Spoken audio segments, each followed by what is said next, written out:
6:30 de la mañana. 1 de marzo de 1943. Port Moresby, Nueva Guinea. La lluvia caía con constancia sobre la pista de coral, convirtiéndola en una franja gris y resbaladiza que apenas merecía llamarse aeródromo. El aire olía a combustible, a metal caliente y a selva húmeda. En el extremo de la pista, alineados como animales impacientes, 9 B-25 Miche esperaban con los motores apagados, cargados con bombas de 1000 libras y tripulaciones que sabían que, antes de mediodía, algunos de ellos no volverían. El mayor Elner permanecía inmóvil, con la gorra empapada y las botas hundidas en el barro. Tenía 31 años, más misiones de combate de las que la mayoría de los hombres vivirían jamás y una reputación incómoda, la de un oficial que no aceptaba que las matemáticas decidieran quién debía morir. Durante meses, la guerra aérea en el Pacífico había seguido un guión predecible. Bombarderos estadounidenses subían a gran altura, alineaban miras, soltaban bombas y fallaban. Los barcos japoneses maniobraban, las bombas explotaban en el agua y los convoys seguían avanzando. Mientras tanto, los artilleros enemigos tenían tiempo de sobra para apuntar, corregir y destruir aviones uno por uno. Nell lo había visto demasiadas veces. Había visto fotografías perfectas que no hundían nada. Había visto tripulaciones regresar convencidas de haber acertado y descubrir que el enemigo seguía navegando. Había visto 4 de sus propios aviones desaparecer en el océano en menos de un mes. Y ahora, al amanecer de aquel día gris, sabía exactamente lo que se acercaba desde Rabaul. Una columna de transportes cargados de soldados, escoltados por destructores, avanzando hacia Lae como una sentencia de muerte para cualquiera que tuviera que enfrentarlos después en la jungla. 7.000 hombres enemigos, 7.000 fusiles, 7.000 razones para intentar algo que nadie aprobaba oficialmente. La idea llevaba semanas rondando los hangares como un rumor peligroso. Volar bajo, demasiado bajo. No lanzar la bomba desde el cielo, sino hacerla rebotar sobre el agua, como una piedra plana lanzada con rabia. Golpear el casco por debajo de la línea de flotación. ¿Dónde dolía de verdad? Los teóricos decían que podía funcionar. Los pilotos decían que era una forma elegante de suicidio.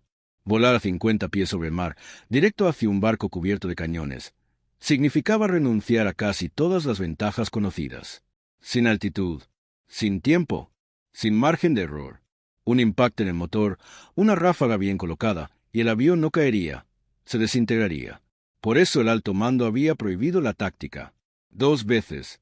Por eso el NER no tenía autorización. Y por eso estaba allí, empapado bajo la lluvia, preparándose para ejecutarla de todos modos. Caminó lentamente frente a los B-25. Las narices de los aviones ya no eran las de antes. Donde solía ir un bombardero con su visor, ahora había filas de ametralladoras calibre 50 apuntando al frente como dientes de acero. Aquellos bombarderos habían sido transformados en algo nuevo, algo que aún no tenía nombre ni manual. Sus tripulaciones lo observaban en silencio.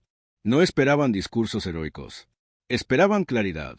No vamos a tener segunda oportunidad, dijo finalmente, con la voz firme, casi tranquila. Un pase, un objetivo. Si fallamos, no habrá tiempo para corregir. Nadie respondió. No hacía falta. A cientos de kilómetros de allí, los barcos japoneses avanzaban convencidos de que el cielo, como siempre, sería un aliado más lento que ellos. No sabían que, esa mañana, alguien había decidido dejar apuntar al lugar donde estarían y empezar a atacar el lugar donde estaban ahora. En menos de 3 horas, el mundo descubriría si aquella decisión era una locura o el nacimiento de una nueva forma de guerra. El convoy japonés no era un misterio. Era un problema matemático. Él lo sabía desde hacía meses. Pero esa mañana, con la lluvia golpeando el fuselaje de su B-25, la ecuación se volvió insoportablemente clara.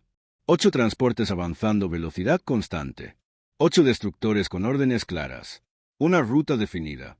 Un horario preciso. Todo predecible, excepto la respuesta estadounidense. Durante 8 meses, la Quinta Fuerza Aérea había intentado detener convoys como ese desde el aire. El resultado siempre era el mismo. Bombas cayendo con elegancia geométrica y barcos girando apenas unos grados para esquivarlas. Los japoneses no necesitaban suerte, solo tiempo, y la altura se lo regalaba. Desde 10.000 pies, una bomba tardaba medio minuto eterno en caer. 37 segundos de margen. 37 segundos para corregir el rumbo, acelerar, dispersarse. Ner había visto cómo los capitanes japoneses observaban las formaciones americanas subir lentamente, como si el ritual fuera parte del combate. Sabían exactamente cuándo llegarían las bombas. Sabían dónde no estar cuando explotaran. El bombardeo perfecto no hundía nada. Lo que sí hundía aviones era la respuesta antiaérea. Los cañones japoneses, bien entrenados y metódicos, abrían fuego mientras los bombarderos aún estaban alineándose. Cada pasada desde gran altura era una invitación a morir sin lograr nada a cambio. 4 aviones, 40 hombres, un mes. Eso era el precio de seguir obedeciendo un método que no funcionaba. En la tienda de operaciones, las fotografías de reconocimiento estaban extendidas sobre la mesa. Ner las estudió una vez más, aunque las conocía de memoria. 2 columnas de transportes, escolta cerrada, carga máxima, el tipo de convoy que, si alcanzaba Lae, condenaría a miles de soldados aliados a pelear durante meses en la selva. Si llegan, dijo en voz baja, no habrá forma limpia de sacarlos de allí. No hablaba con nadie en particular. Su copiloto, Tom Benz, estaba apoyado contra un poste, observándolo. Habían volado juntos demasiado tiempo como para necesitar explicaciones. El alto mando dirá que hicimos lo posible, respondió Benz. No, corrigió el Ner. Dirán que seguimos el manual. Y ese era el problema. El manual no contemplaba la desesperación. No contemplaba convoys protegidos por destructores modernos. No contemplaba una guerra que había evolucionado más rápido que la doctrina. El concepto de bombardeo rasante llevaba semanas discutiéndose en susurros. Nadie quería ser el primero en firmarlo con sangre.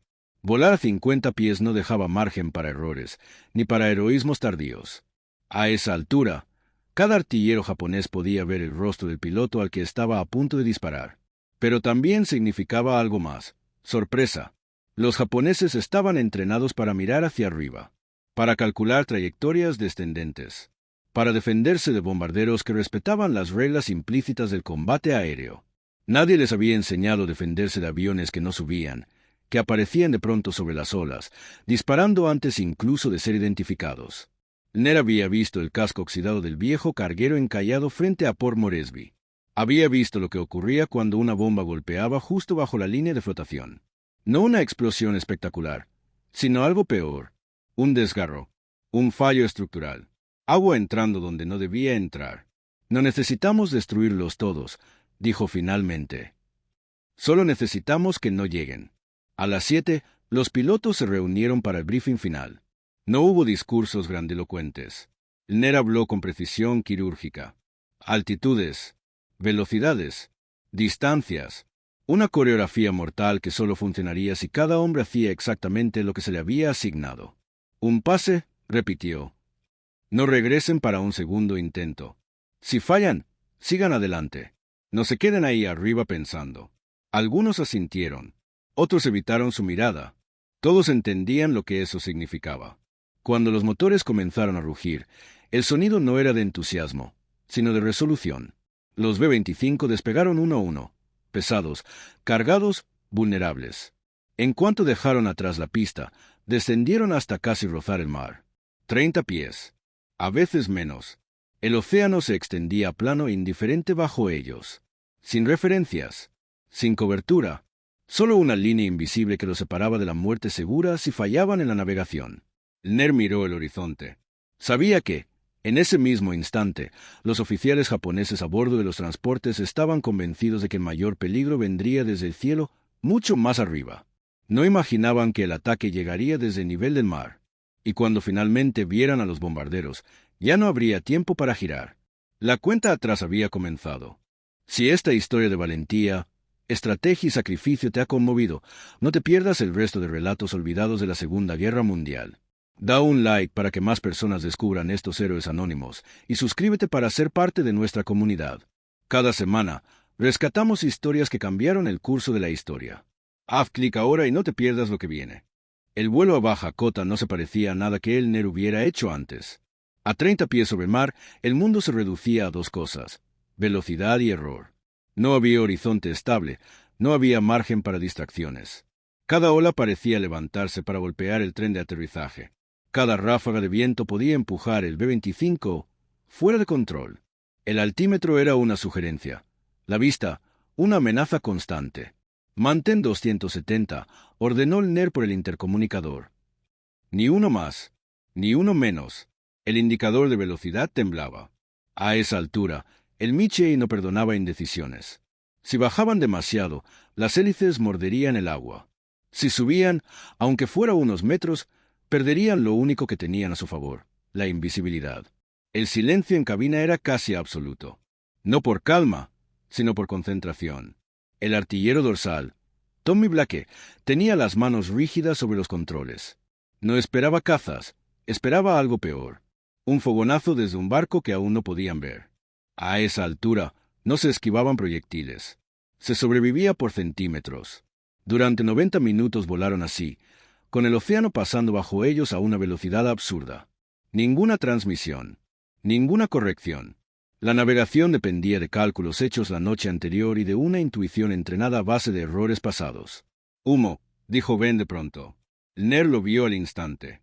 Una línea oscura en el horizonte, casi imperceptible al principio. No era nube, no era tormenta. Era diésel. 16 barcos empujando agua, creyéndose a salvo. El convoy empezó a tomar forma conforme se acercaban. 2 columnas ordenadas. Transportes pesados al centro, escoltas en los flancos. Una estructura pensada para resistir ataques previsibles. Desde arriba, desde lejos, no desde allí. Objetivos a la vista, susurró el NER. Mantengan formación. Esperen la señal. A 3 millas, los barcos seguían sin reaccionar. Los radares japoneses no estaban diseñados para detectar amenazas tan bajas. Para ellos, el cielo seguía vacío. A las 8:57, el primer acto comenzó. Desde el noreste, los cazas australianos se lanzaron sobre el convoy como cuchillas. Sus cañones iluminaron las cubiertas de los destructores. Explosiones pequeñas, rápidas, suficientes para obligar a los artilleros a agacharse y girar sus armas en la dirección equivocada. Ahora, dijo el NER. Casi al mismo tiempo, las bombas de los B-17 empezaron a caer desde 10.000 pies. No para hundir, sino para desordenar. Los capitanes japoneses reaccionaron como siempre. Virajes bruscos, columnas rompiéndose, escoltas acelerando. Era exactamente lo que el NER quería. «Bajamos», ordenó. Los B-25 descendieron aún más. 40 pies. 30. El agua salpicó los parabrisas.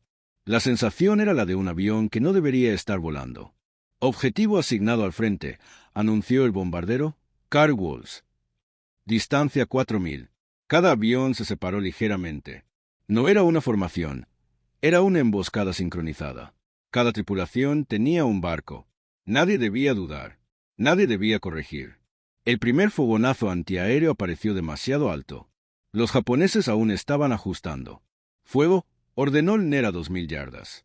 Las 8 ametralladoras calibre 50 cobraron vida. El morro del B-25 vibró como si estuviera golpeando una pared invisible. Las trazadoras caminaron por la superestructura del transporte asignado. Ventanas reventaron. Hombres en cubierta desaparecieron entre chispas y metal arrancado. No se trataba de matar. Se trataba de obligar a agachar la cabeza. 1200, cantó Walls. «Mantén curso». Las balas japonesas empezaron a subir desde los flancos.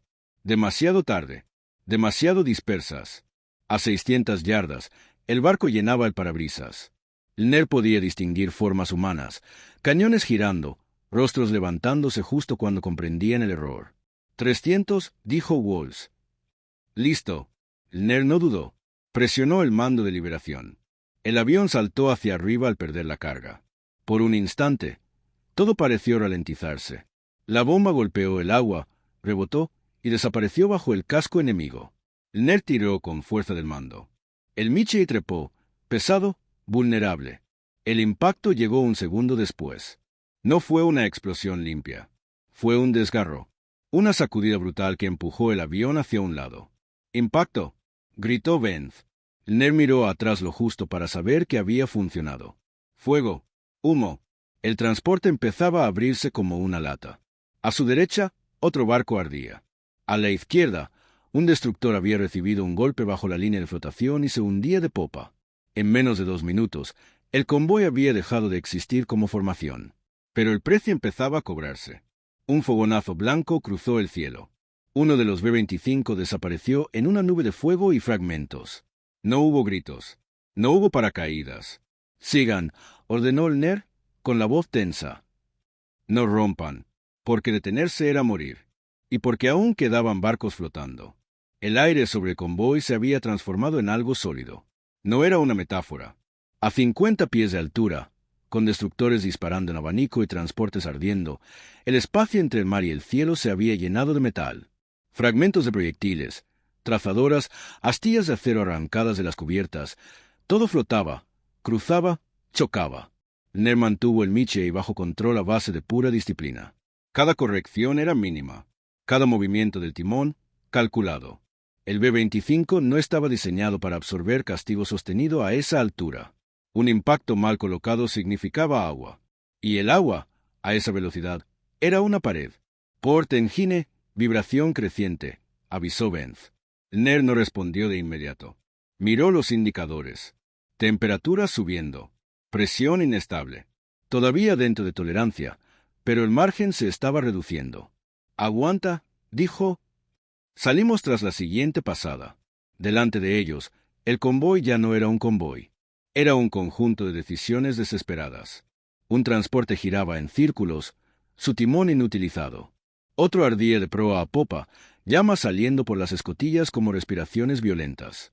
Los destructores intentaban reorganizarse, pero no estaban entrenados para defenderse de ataques frontales tan bajos y tan rápidos. Eso no significaba que fueran inofensivos. Fuego desde babor, gritó Blake desde la torreta. Una línea de proyectiles cruzó frente al morro. Uno golpeó el fuselaje con un sonido seco como un martillazo. El avión se estremeció. Daño estructural menor, cantó Ben tras mirar atrás. Seguimos volando. A la izquierda, otro 25 pasaba a ras del agua, dejando una estela blanca de espuma. Liberó su bomba demasiado pronto. El artefacto saltó 2 veces, y se perdió más allá del objetivo. Mal ángulo, murmuró el NER. Demasiado plano. No había tiempo para corregir errores ajenos. Cada tripulación estaba sola en su ataque. Un destructor, uno de los más adelantados, giró bruscamente para enfrentar a los bombarderos de frente. Sus cañones principales comenzaron a disparar casi a quemarropa. Los fogonazos eran cegadores. El sonido, incluso dentro del avión, era físico. Ese nos está cazando, dijo Benz. Entonces lo neutralizamos, respondió el NER. Empujó el morro hacia abajo apenas unos grados. El B-25 aceleró. Las ametralladoras delanteras entraron en acción de nuevo. Las trazadoras golpearon la cubierta del destructor como lluvia sólida. Un cañón dejó de disparar. Luego otro. Los artilleros abandonaron sus puestos o quedaron inmóviles. 200 metros, avisó Walls. Muy cerca. Ahora no, respondió el NER. Demasiado blindaje. Buscamos transporte. Viró apenas a la derecha. Un carguero grande, aún intacto, trataba de ganar velocidad hacia el este. Lleno. Bajo en el agua. Perfecto. El destructor siguió disparando, pero había perdido el ritmo. La sorpresa ya no estaba de su lado. 400, dijo Walls. Una explosión cercana sacudió el ala derecha. Fragmentos golpearon la cabina. El parabrisas se agrietó, pero aguantó. 3, 2, suéltala. La bomba cayó. Rebotó una vez. Golpeó el casco justo por debajo de la línea de flotación. Esta vez el NER se miró atrás. El barco no explotó de inmediato. Primero se abrió, como si alguien hubiera arrancado una sección completa del costado. Luego vino el fuego, una llamarada interna, seguida de una serie de detonaciones secundarias que levantaron el puente como si fuera de papel. «Lo tenemos», dijo Blake, con voz incrédula. Pero el costo seguía aumentando. Un B-25 más atrás fue alcanzado durante la salida. El impacto arrancó media ala. El avión giró una vez, 2, y desapareció en el mar sin explosión. Solo un golpe seco y silencio. 2 perdidos, dijo Benz en voz baja. NER apretó la mandíbula. No había espacio para duelo. Aún no. Última pasada, ordenó. Luego nos vamos. Porque sabía algo que nadie en ese momento podía ver todavía. Lo peor aún no había llegado. El cielo, hasta entonces vacío, comenzaba a llenarse de puntos brillantes descendiendo desde gran altura. Los cazas japoneses venían en camino, y los B-25, cargados de agujeros, bajos de combustible y munición, iban a tener que sobrevivir a ellos, sin altura, sin velocidad y sin margen para errores. Ner no necesitó que nadie lo confirmara. Los puntos plateados descendiendo desde el sol no eran aves ni reflejos. Eran cazas. Demasiados. Bajaban rápido, organizados, con una confianza que solo tenían los pilotos que sabían que llegaban en el momento justo. «Cyrus», dijo Benz. «Vienen en picado». El reloj marcaba poco después de las 9:15, exactamente cuando el Ner había temido que ocurriera. El convoy estaba destrozado. Sí, pero ahora los bombarderos estaban expuestos, dispersos, bajos de energía y volando a la peor altitud posible para defenderse. «¿Dónde demonios están los P-38?» gruñó Blake desde la torreta. Nadie respondió. No porque no supieran la respuesta, sino porque no importaba. Los Lightning no estaban allí, y eso convertía a cada B-25 en un objetivo aislado. «Mantengan rasante», ordenó el Ner. «No les regalamos altura». Empujó el Miche aún más abajo. 20 pies. 15. El mar estaba tan cerca que podía distinguir crestas individuales en las olas. Cualquier error sería fatal, pero subir sería peor. A mayor altura, los Cirrus tendrían ventaja absoluta. Los primeros cazas japoneses entraron disparando desde lejos. Sus cañones de 20 milímetros trazaron líneas luminosas que pasaron por encima y por detrás de los bombarderos. Tiros de tanteo. Ajustando. «Nos están midiendo», dijo Benz. «Que lo hagan», respondió el Ner. «No se la pongas fácil». Viró bruscamente a babor, luego a estribor, rompiendo cualquier solución de tiro limpia. El B-25 no era ágil, pero a esa altura velocidad podía ser impredecible. Uno de los Cirrus bajó demasiado confiado. Blake lo vio primero. «Contacto a las 6. Bajo». La torreta dorsal giró. Una ráfaga corta. Precisa. El caza japonés se sacudió, pasó de largo y se alejó humeando. No destruido, pero advertido. Otros no dudaron tanto. Un Cirrus se colocó detrás de otro Michei que intentaba ganar altura. Error mortal. El japonés disparó una ráfaga larga. El ala derecha del B-25 se incendió. El avión entró en picado. «¡Paracaídas!», gritó alguien por la radio. El Ner vio dos puntos blancos abrirse en el aire antes de que el bombardero impactara contra el mar. El fuego se extinguió en un segundo. El agua se cerró sobre los restos. «Tres fuera», murmuró Benz. La batalla se había transformado. Ya no era un ataque. Era supervivencia. Los Cirrus trabajaban en parejas, alternando pasadas rápidas, evitando quedarse demasiado tiempo detrás de un solo avión. Habían aprendido a respetar las ametralladoras defensivas americanas. Pero aún así, seguían teniendo ventaja. «Munición baja en proa», avisó Walls. «Conserva», ordenó el Ner. «Solo si se acercan demasiado». El Michei tembló cuando otro impacto alcanzó el fuselaje. Nada crítico. Aún. Entonces, tan repentinamente como habían aparecido, algunos de los Cirrus comenzaron a romper contacto. Subían, giraban, miraban hacia el oeste. El Ner siguió su mirada. Puntos oscuros venían acercándose a gran velocidad, más altos, más pesados, con siluetas inconfundibles. «Thunderbolts», susurró Benz. Por fin, los P-47 entraron como una tormenta. Grandes, rápidos, rugiendo. Los Cirrus se dispersaron de inmediato. La prioridad japonesa cambió en un instante. Sobrevivir. El Ner no persiguió. No celebró. No bajó la guardia. Sabía que la misión aún no había terminado. Porque el convoy seguía ardiendo, y mientras hubiera barcos intentando escapar, la orden era clara. Nada debía llegar a Lae.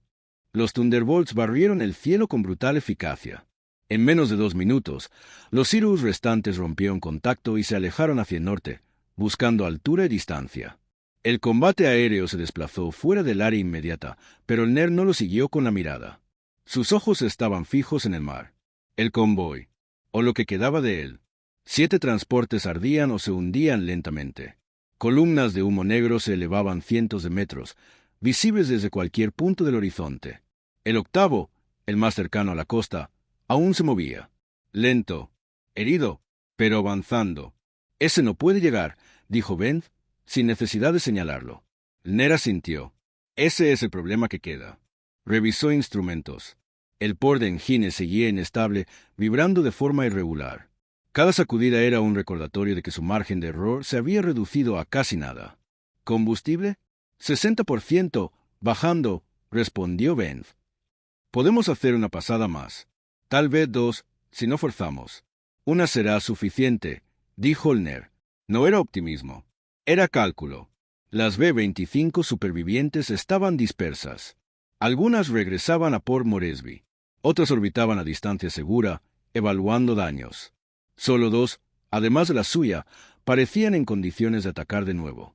Titán 2, Titán 4, transmitió por fin, rompiendo el silencio de radio. Objetivo: transporte dañado rumbo costa.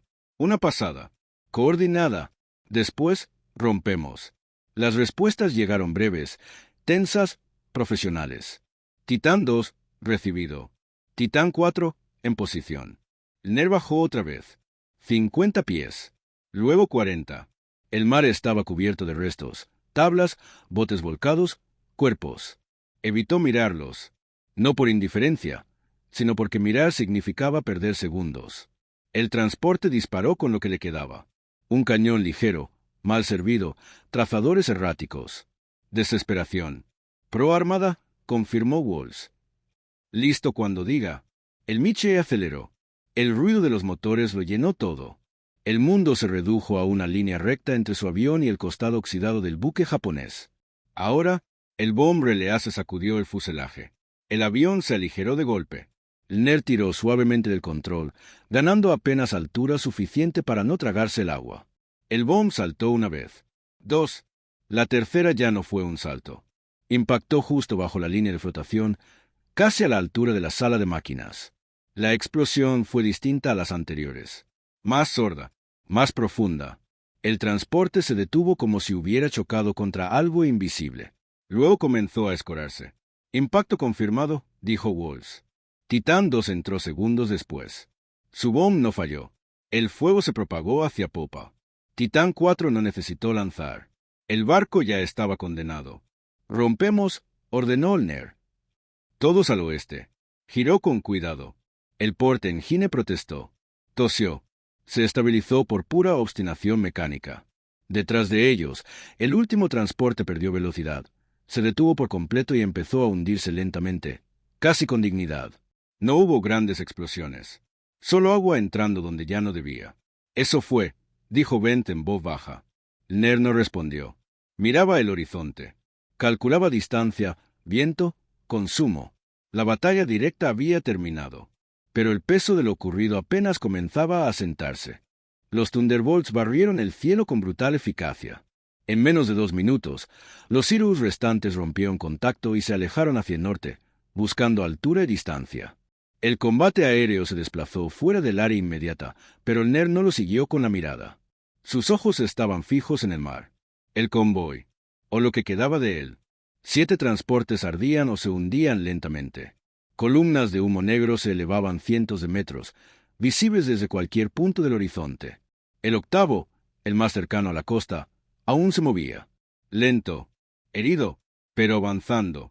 Ese no puede llegar, dijo Ben, sin necesidad de señalarlo. Ner asintió. Ese es el problema que queda. Revisó instrumentos. El port de engine seguía inestable, vibrando de forma irregular. Cada sacudida era un recordatorio de que su margen de error se había reducido a casi nada. ¿Combustible? 60%, bajando, respondió Ben. Podemos hacer una pasada más. Tal vez dos, si no forzamos. Una será suficiente, dijo Ner.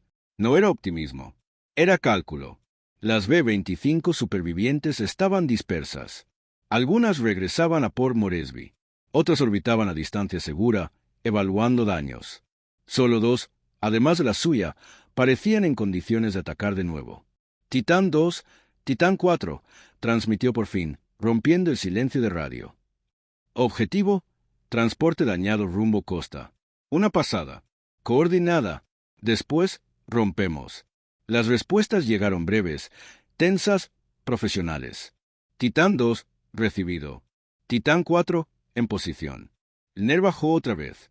50 pies. Luego 40. El mar estaba cubierto de restos, tablas, botes volcados, cuerpos. Evitó mirarlos.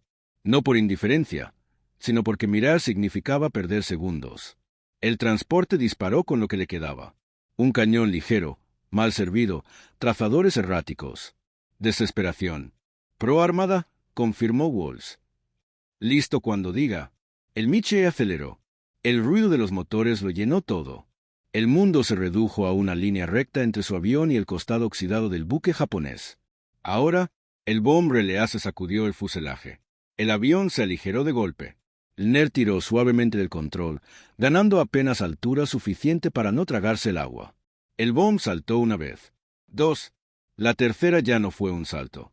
Impactó justo bajo la línea de flotación, casi a la altura de la sala de máquinas. La explosión fue distinta a las anteriores. Más sorda, más profunda. El transporte se detuvo como si hubiera chocado contra algo invisible. Luego comenzó a escorarse. Impacto confirmado, dijo Walls. Titán 2 entró segundos después. Su bomb no falló. El fuego se propagó hacia popa.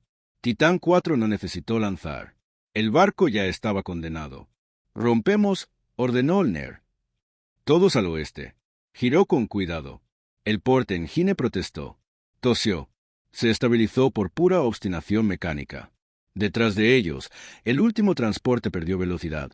Se detuvo por completo y empezó a hundirse lentamente, casi con dignidad. No hubo grandes explosiones. Solo agua entrando donde ya no debía. Eso fue, dijo Bent en voz baja. NER no respondió. Miraba el horizonte. Calculaba distancia, viento, consumo. La batalla directa había terminado. Pero el peso de lo ocurrido apenas comenzaba a asentarse. El rumbo hacia Port Moresby se volvió largo y silencioso. La adrenalina se disipó lentamente, dejando detrás una fatiga pesada, casi física. En la cabina, nadie hablaba. Solo el zumbido irregular del motor izquierdo rompía el aire, un sonido enfermo que obligaba a vigilar los instrumentos cada pocos segundos. Temperatura otra vez arriba, murmuró Benz. Aguanta, aguanta. NER no apartó la vista del horizonte. Ajustó mezcla. Redujo potencia apenas un punto. Cada decisión era un compromiso entre llegar a casa o caer corto, en el agua, sin nadie alrededor. Por la radio empezaron a llegar reportes fragmentados. Titán 3, regresando con daños. Perdimos a Miche, no hubo paracaídas. Warren logró sacar a 3. Catalina en camino. Nombres. Aviones. Voces conocidas convertidas en estadísticas incompletas. El NER escuchaba sin responder. No por frialdad, sino porque no había nada que decir.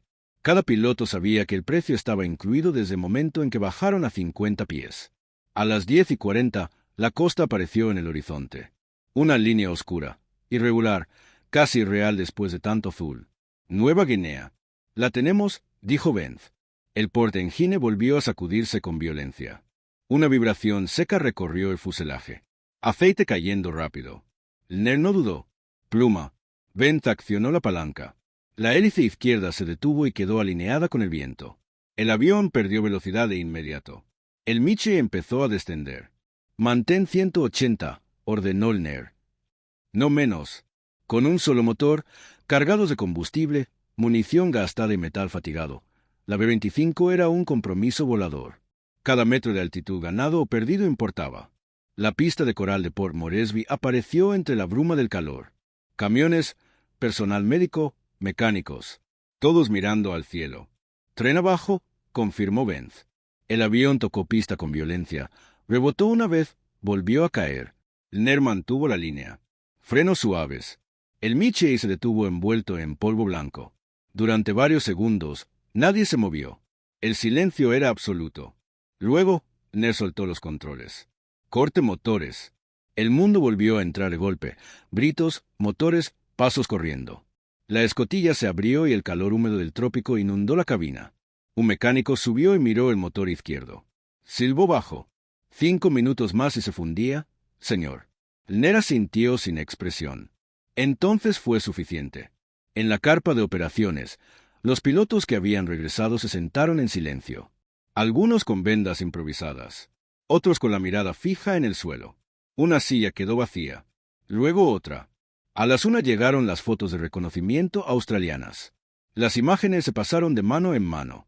Transportes volcados, cascos partidos, manchas de aceite extendiéndose kilómetros sobre el mar. Un oficial de inteligencia rompió el silencio. 7 transportes confirmados hundidos. El octavo, encallado y ardiendo. 4 destructores fuera de combate. Nadie celebró. Ned se apoyó en la mesa y cerró los ojos un instante. No pensaba en cifras. Pensaba en Mitchell, en Jensen, en Warren, flotando en el mar esperando un avión que tal vez no llegaría. Habían detenido el convoy. Pero el día aún no había terminado. Mientras los bombarderos descienden y el mar se convierte en un campo de fuego, recuerda esto. Lo que estás a punto de escuchar no fue una hazaña aislada, sino el comienzo de algo mucho más grande. Quédate, porque a partir de aquí, la guerra en el Pacífico ya no volverá a ser la misma. El sol ya estaba alto cuando el Ned salió de la carpa de operaciones. El calor era sofocante, pegajoso, muy distinto al aire frío que aún sentía en los pulmones después de volar tan bajo sobre el mar. A lo lejos, un mecánico seguía trabajando en su B-25, cubierto de aceite y polvo de coral. El avión parecía cansado. Viejo, como todos ellos. Un oficial de inteligencia lo interceptó antes de que pudiera alejarse. Mayor, reconocimiento informa actividad residual en el área del convoy. El Ned se detuvo. Explíquese. Al menos 2 destructores aún maniobran. Están recogiendo supervivientes y tratando de remolcar lo que queda del transporte encallado.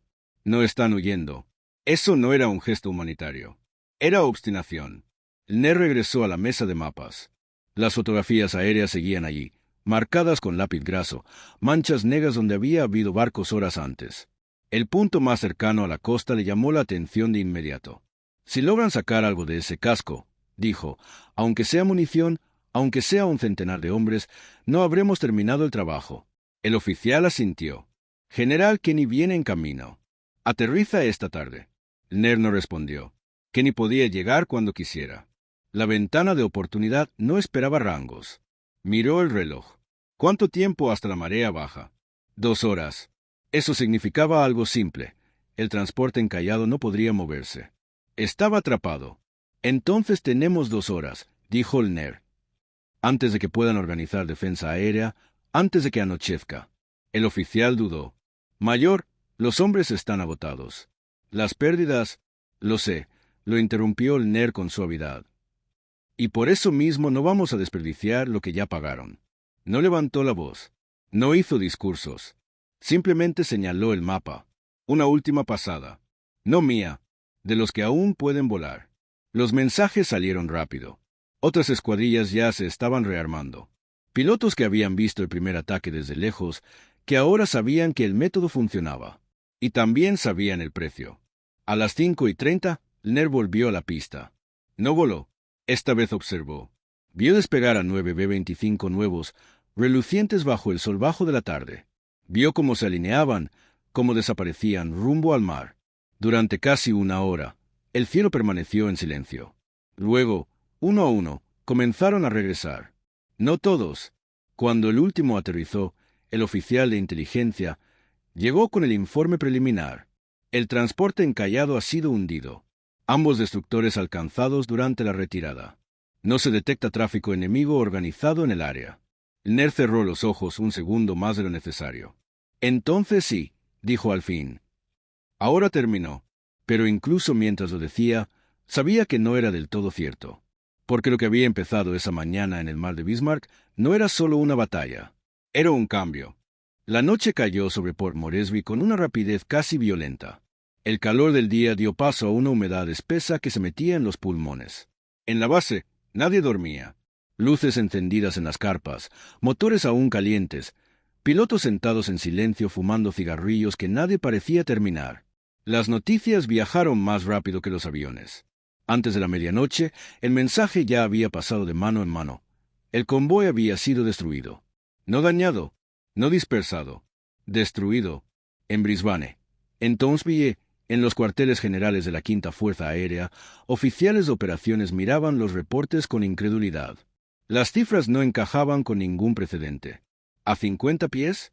Preguntó alguien por radio. 50, confirmó la respuesta. Menos en algunos tramos. En Port Moresby, Ned se sentó solo frente a una mesa improvisada. El mapa del mar de Bismarck estaba cubierto de marcas rojas. Cada una representaba un impacto confirmado. Cada una, hombres muertos que nunca llegarían a la. Un joven capitán entró con cautela. Señor, los pilotos preguntan si habrá otro briefing esta noche. Ner negó con la cabeza. No esta noche. El capitán dudó. Dicen que lo que hicimos hoy va a cambiar todo. Ner levantó la vista. Sus ojos estaban cansados, enrojecidos. Eso lo dirán otros, respondió. Nosotros solo volamos cuando nadie más supo qué hacer. Horas después, el general Kenny recorrió la base sin ceremonia. Observó los aviones dañados, los huecos en la línea donde habían faltado bombarderos al regresar. Se detuvo frente a uno de los B-25 perforados por impactos de 20 milímetros. Funcionó, dijo finalmente. No fue una felicitación. Fue una constatación.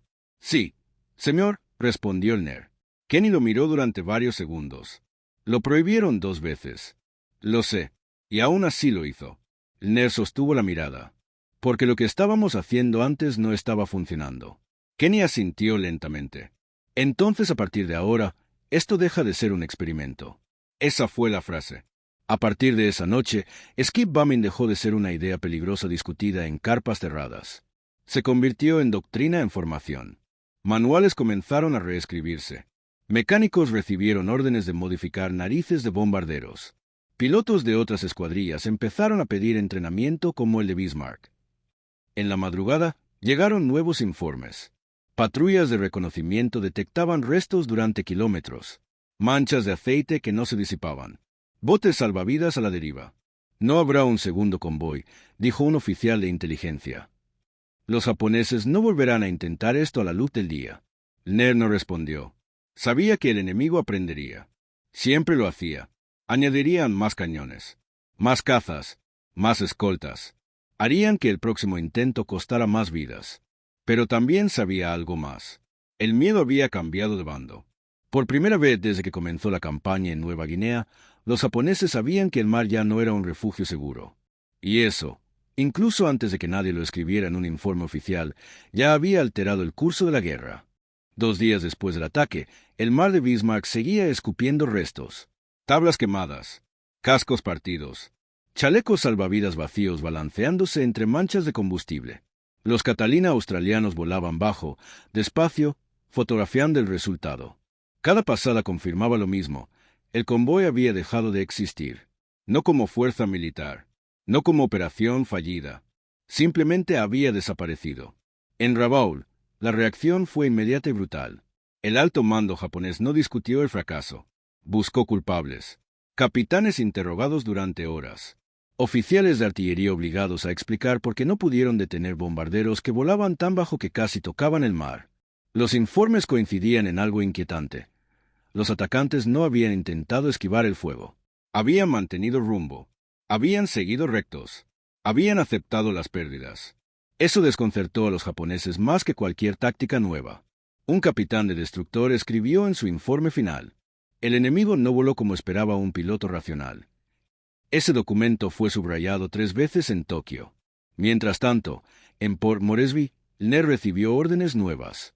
No medallas, no discursos, órdenes. Va a entrenar a otras escuadrillas, le dijeron. Rápido. En menos de una semana, pilotos que nunca habían volado por debajo de 5,000 pies estaban siendo forzados a descender a 50. Muchos vomitaban después de los primeros intentos.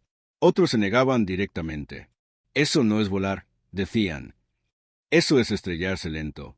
El NER no discutía. Subía al avión. Volaba primero. Y aterrizaba. Eso cerraba cualquier debate. Los ejercicios se realizaban al amanecer y al anochecer, cuando menos ojos observaban. Bombas inertes. Blancos improvisados. Barcos oxidados. Boyas. Incluso troncos arrastrados mar adentro. Más bajo, ordenaba el NER. Todavía estás muy alto. Algunos pilotos aprendían rápido. Otros nunca lo harían. Y el NER empezó a notar algo inquietante. Los que aprendían mejor eran los que menos hablaban. A finales de marzo, llegaron informes nuevos del frente japonés. Convoys cancelados. Tropas varadas. Unidades en Lae solicitando suministros que no llegaban. Sin munición. Sin comida suficiente. Sin refuerzos. Un oficial de inteligencia lo resumió así: no solo hundimos barcos. Rompimos el calendario enemigo.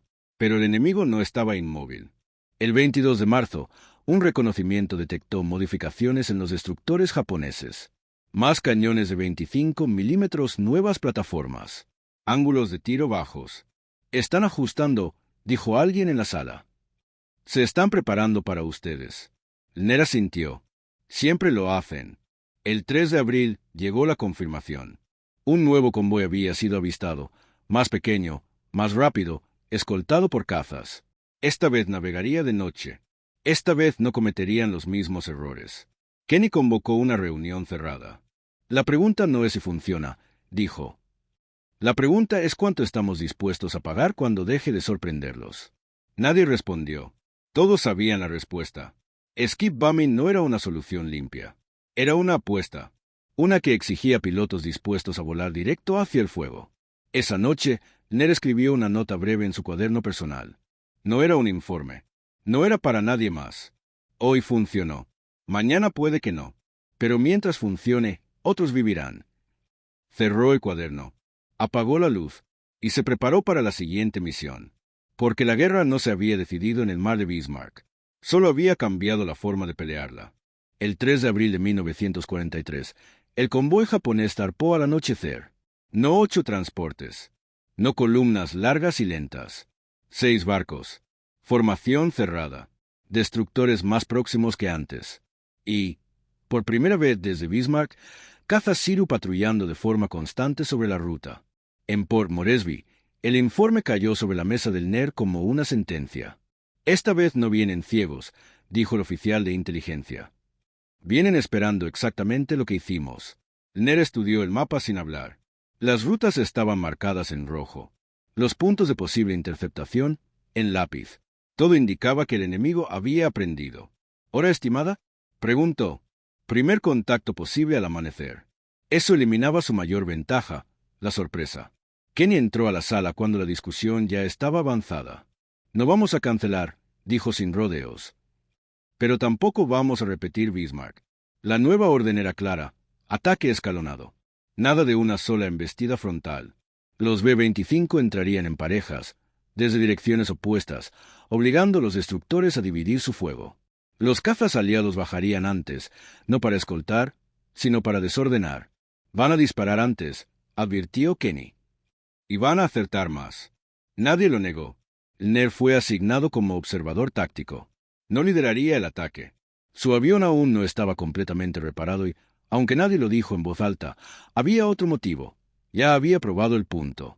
La madrugada del 4 de abril, desde 6,000 pies, NER vio como el primer par de B-25 descendía hacia el mar.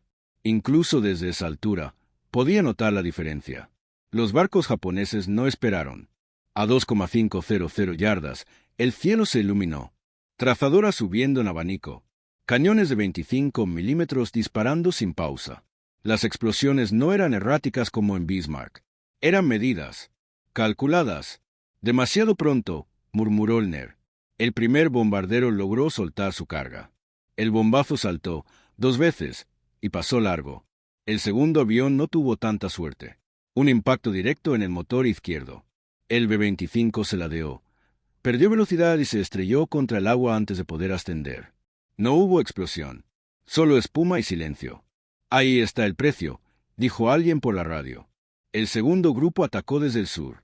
Esta vez, un destructor intentó girar, pero la formación era demasiado cerrada. El bombazo impactó justo bajo la línea de flotación. El barco no explotó como en Bismarck, pero comenzó a hundirse lento, pesado, como un animal herido. Un éxito. 1. Pero los Heroes ya estaban descendiendo. Los cazas aliados entraron tarde. El cielo se convirtió en un caos de virajes, disparos y humo. Desde arriba, NER veía cómo la batalla aérea se tragaba la atención japonesa. Pero no toda. Los destructores seguían disparando. El tercer ataque fue abortado. El cuarto nunca llegó. A las 7:18, Kenny ordenó retirada. «Basta», dijo. «Ya aprendimos lo que necesitábamos aprender». Cuando los aviones regresaron, el balance fue brutalmente claro. Un transporte hundido. Un destructor seriamente dañado. 3 B-25 perdidos. 2 cazas derribados. La proporción había cambiado. Esa noche, NER se quedó solo en el hangar, observando un Miche agujereado como una coladera. Técnicos retiraban metralla de las alas como si sacaran esquirlas de carne viva. Un joven piloto se le acercó. «Mayor, ¿valió la pena?» Ner tardó en responder. «Hoy no», dijo finalmente. «Pero mañana sí». El piloto frunció el ceño. «¿Cómo puede estar seguro?» Ner apoyó la mano en el fuselaje frío. «Porque ahora sabemos cuándo no usarlo». Eso era lo que Bismarck había enseñado realmente. Skip Bumming no era una fórmula mágica. Era una herramienta. Y como todas las herramientas, podía matarte si la usabas mal. En los días siguientes, los informes confirmaron el impacto estratégico. Los japoneses no habían cancelado convoys, pero los habían cambiado. Más pequeños, más dispersos, más lentos. Mover tropas ahora costaba aviones, escoltas y tiempo. Mucho tiempo. Y el tiempo, en la Guerra del Pacífico, era lo único que Japón no tenía. Ner no volvió a liderar un ataque de Skip Bumming. Pero cada nueva misión llevaba algo de lo que le había impuesto aquel 1 de marzo. Volar bajo, decidir rápido, aceptar el riesgo solo cuando valía la pena. La guerra seguía. El método había cambiado. Y el enemigo ya no navegaba tranquilo. Los días posteriores al segundo ataque no trajeron celebraciones. Trajeron silencio. En Port Moresby, los hangares seguían llenos, los motores seguían rugiendo. Pero algo había cambiado. Ya no había la euforia contenida que siguió a la batalla del mar de Bismarck. No había sonrisas tensas ni bromas forzadas antes de despegar. Solo listas, nombres tachados, aviones que no volverían a volar. Ner caminaba cada mañana por la línea de estacionamiento, deteniéndose frente a los huecos vacíos. Aquí estaba Michi, allí Jensen. No lo decía en voz alta. No hacía falta. El 7 de abril llegó el informe completo desde Brisbane. El alto mando había terminado de analizar ambos encuentros, Bismarck y el segundo convoy. Las conclusiones eran claras, aunque incómodas. Skip Bumming funcionaba, pero solo bajo condiciones muy específicas. Sorpresa, espacio limitado para maniobrar.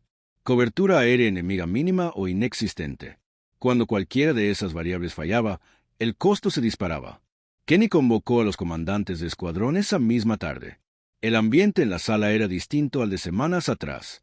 Ya no se discutía si la táctica era válida. Eso estaba resuelto. Ahora se discutía cuándo no usarla. No podemos permitirnos repetir lo de ayer, dijo un coronel. Perdimos demasiados hombres por un resultado marginal. Kenny no respondió de inmediato. Miró al Ner. «Mayor», dijo. «Usted voló la primera. Usted vio la segunda. Díganos la diferencia». El Ner se puso de pie despacio. La primera vez, los japoneses navegaban como si el mar les perteneciera. La segunda, navegaban esperando morir. La frase quedó flotando. Aprendieron, continuó. Ajustaron la altura de tiro. Concentraron fuego en el tramo final. Usaron cazas como martillo, no como escolta. Si seguimos atacando igual, nos van a destruir igual. Entonces, ¿qué propone?, preguntó alguien desde el fondo. Ner respiró hondo. Que dejemos de pensar en Skip Bumming como un ataque y empecemos a verlo como una fase. Silencio. Primero desordenamos. Luego cegamos. Solo entonces golpeamos bajo. Y si no se dan las condiciones, nos retiramos. Ningún barco vale una tripulación entera. No todos estuvieron de acuerdo. Nunca lo estaban. Pero esa noche, las órdenes cambiaron. Los nuevos planes incluían más cazas, ataques nocturnos, rutas falsas, señuelos. Skip Bumming seguía ahí, pero ya no era la respuesta automática. Era el último recurso. Mientras tanto, los japoneses también ajustaban su doctrina. Intercepciones de radio revelaron nuevas órdenes, convoys más pequeños, navegación nocturna, mayor dispersión. Los capitanes japoneses habían entendido el mensaje del Bismarck, sea igual que los estadounidenses. El océano ya no era seguro. Y eso, para una nación insular, era una condena lenta. El 14 de abril, Ner recibió una notificación inesperada. Transferencia temporal. Rol, instructor táctico. Destino, escuadrones recién llegados desde Estados Unidos. Cuando leyó la orden, no sintió alivio. Tampoco decepción. Sintió cansancio. En la primera sesión de instrucción, frente a 20 pilotos jóvenes, Ner no habló de gloria. No habló de barcos hundidos ni de cifras. Habló de errores. Si bajan demasiado pronto, mueren. Si dudan en la recta final, mueren. Si creen que el enemigo no aprende, mueren. Un teniente levantó la mano. «Señor, ¿usted volvería a hacerlo?». Ner lo miró fijamente. Sí, respondió, pero no 2 veces de la misma forma. Eso era lo que la guerra enseñaba. No las victorias, sino las segundas veces. Mientras los nuevos escuadrones entrenaban, los informes del frente confirmaban el efecto acumulado. No más grandes convoys rumbo a Lae. No más refuerzos masivos. Los japoneses intentaban abastecer por submarinos, por pequeñas barcazas, por rutas imposibles a través de la jungla. Nada era suficiente. Las guarniciones empezaron a quedarse sin munición, sin comida, sin reemplazos. Y aunque ningún informe oficial lo diría así, todos sabían que el punto de quiebre había sido marzo de 1943. No una batalla, una decisión. Volver a volar bajo cuando todos decían que era suicidio, y hacerlo solo una vez más cuando el enemigo ya estaba preparado. Ner observó un Michie despegar al atardecer, pintado con marcas nuevas, armas adicionales, tripulación que aún no había aprendido a temer al mar. Ahora ya saben, murmuró, y eso cambia todo. El cambio no fue inmediato, pero fue irreversible. Durante las semanas siguientes, la Quinta Fuerza Aérea comenzó a operar bajo una nueva lógica no escrita, una que no aparecía en manuales ni circulares oficiales. Skip bombing ya no era una maniobra audaz reservada para situaciones desesperadas. Se había convertido en una herramienta medida con frialdad, aplicada solo cuando el precio valía la pena. Y ese precio siempre eran hombres. Ner lo veía en cada sesión de planificación. Mapas más complejos, rutas más largas, ataques escalonados, nada improvisado, nada heroico. La guerra aérea estaba dejando atrás el romanticismo para entrar en una fase industrial, matemática, brutalmente pragmática. Un oficial de inteligencia lo resumió en una frase durante un briefing en abril. Ya no estamos intentando ganar batallas. Estamos intentando hacer imposible que el enemigo luche. Los informes de Nueva Guinea confirmaban la teoría. Las fuerzas japonesas en Lae, Salamaua y Madán comenzaban a mostrar señales claras de desgaste. Tropas sin munición adecuada. Artillería inmóvil por falta de combustible. Unidades enteras incapaces de maniobrar. No era una derrota visible. Era una asfixia lenta. Ner recibió reportes de pilotos que jamás habían volado skip bombing, pero que ahora se entrenaban con esa posibilidad en mente. No para usarla, sino para entender cuándo no hacerlo. El truco no es volar bajo, les decía. El truco es saber cuándo el enemigo espera que lo hagas. Mientras tanto, los japoneses se volvían cautelosos hasta el extremo. Interceptaciones revelaban convoys retrasados por días, esperando nubes, mareas, cualquier cosa que redujera el riesgo. En algunos casos, cancelaban misiones enteras al detectar actividad aérea mínima. La logística japonesa empezaba a fallar no por ataques constantes, sino por miedo. En mayo, Ner fue invitado a observar un ejercicio conjunto entre bombarderos y cazas. Era un ensayo de lo que pronto se convertiría en doctrina estándar. Ataques en capas. Altura, distracción, supresión, golpe final.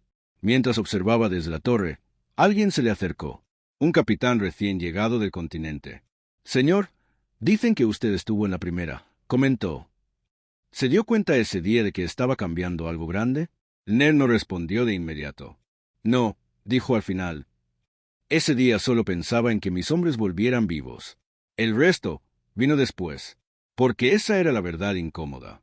Las revoluciones militares rara vez nacen de grandes visiones estratégicas. Nacen de oficiales atrapados entre órdenes que no funcionan y enemigos que no esperan. A finales de mayo, la orden llegó. Rotación. Ner ya no volaría misiones de ataque. Su experiencia era demasiado valiosa como para perderla en un solo impacto de flak.